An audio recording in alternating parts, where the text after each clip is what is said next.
বর্তমানে long term ধারাবাহিকের সংখ্যা ক্রমশ কমছে। টেলিপাড়ার ভাগ্য গণনার দিন বৃহস্পতিবার। ১-২ সপ্তাহের বেশি টিআরপি কমলেই স্লট পরিবর্তন হচ্ছে, নয়তো সিরিয়াল শেষ হয়ে যাচ্ছে। মাঝে মাঝে নায়ক নায়িকার মুখও বদল হয়। প্রথম থেকেই টিআরপি তালিকার প্রথমের দিকে ছিল জি বাংলার ধারাবাহিক নিম ফুলের মধু। জি বাংলা প্রোডাকশনের এই সিরিয়ালটিরও স্লট পরিবর্তন হলো। এর পরবর্তীতে এলো এই স্লটে পরিণীতা। পরিণীতা ইতিমধ্যেই টিআরপি স্থানে প্রথমের দিকে আছে। সূত্রের খবর আবারও আসছে জি বাংলা প্রোডাকশনের নতুন সিরিয়াল। সেখানে নায়ক হিসেবে ফিরছেন জিতু কমল। বড় পর্দার পর এবার আবারও কামব্যাক করছেন ছোট পর্দায়।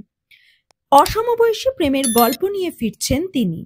তবে মুখ্য মহিলা চরিত্রে কে অভিনয় করবেন তা এখনো ঠিক হয়নি। নতুন সিরিয়ালের ভিড়ে শেষ হয়ে যাচ্ছে পুরনো সিরিয়াল। টেলিপাড়ার গুঞ্জন জি বাংলার পর্দা থেকে বিদায় নিতে পারে মিঠিঝোড়া। প্রায় ১ বছর ধরে চলছে সিরিয়ালটি। রায় অনির্বাণের সংসারের জনপ্রিয়তা থাকলেও টিআরপি স্থানে তার কোনো প্রভাব পড়েনি। জানুয়ারি মাসের মাঝামাঝি সময় শেষ শুটিং হতে পারে, তবে এই বিষয়ে চ্যানেল কর্তৃপক্ষ এখনো কিছু কনফার্ম করেনি।